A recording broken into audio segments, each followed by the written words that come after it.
Okay, hello everyone. My name is Onowori Victor. I am a neurology applicant and I will be doing the Gene Cheng's comprehensive review in clinical neurology. We've done questions 1 to 31 and right now we are about to do 32 probably do 33 to 32 and 33. Let's begin. We have a 67-year-old woman with a chronic neurological disease which is described as a long progressive loss of vision in the left eye that is greater than the right eye over the past 15 years. So, for the past 15 years, she has been having this issue. It's progressive loss of vision in her left eye. Now, her fundoscopic examination in the left eye is seen below, and she has RAPD. So, RAPD basically means that this woman has a history of optic neuritis, and since this is chronic and having for a very long time, it's looking like MS. So, what do you suspect as the cause of this lesion? So, look at the endoscopic examination. What is clear cut in this examination is that optic disc is not round. There is some sort of atrophy at the temporal region, and this is looking like um, an MS, basically MS with multiple episodes of optic neuritis. So, A is acute optic neuritis, that's false. It's looking like a chronic optic neuritis. B says papilledema. Now, this optic nerve head is not looking edematous. C, PION, that's a diagnosis of exclusion. And with the RAPD, that makes it unlikely. D is optic atrophy, which is actually looking like it, option D.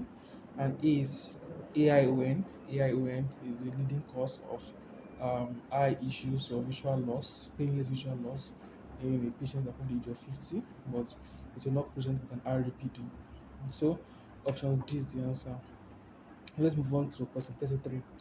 A 56-year-old man with uncontrolled diabetes presents with 1 week of fever, double vision, and visual blurring.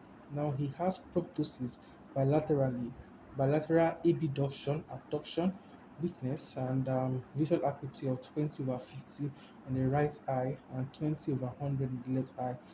He has facial numbness in V2 of the right eye. He suspects which of the following diagnosis. So, one, we have a patient with diabetes that is uncontrolled with 1 week history of fever, right? What does this tell you? And it's actually affecting causing double vision, causing visual blurring, proptosis.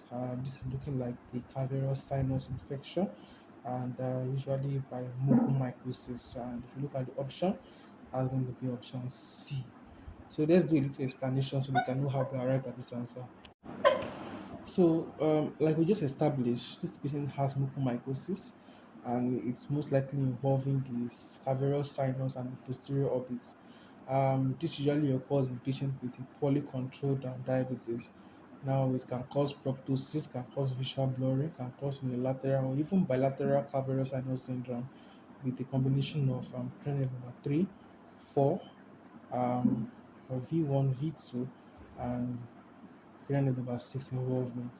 And this is usually because of the location of these cranial nerves to the cavernous sinus, which I'm going to show you below. So look at the relationship. Now, let's try to eliminate options. So we can't choose midbrain infarction because even though this will cause third and fourth nerve palsy, it will not cause facial numbness and visual blurring. Um, the third nerve palsy will probably not cause all this. Idiopathic cranial polyneuropathy is actually a diagnosis of exclusion, and that will not even cause proptosis. Then chronic meningitis may cause a wide variety of symptoms, especially tuberculous meningitis, but it should not cause proptosis. So that leaves us with the viable option, which is option C, cavernous sinus involvement with mucormycosis.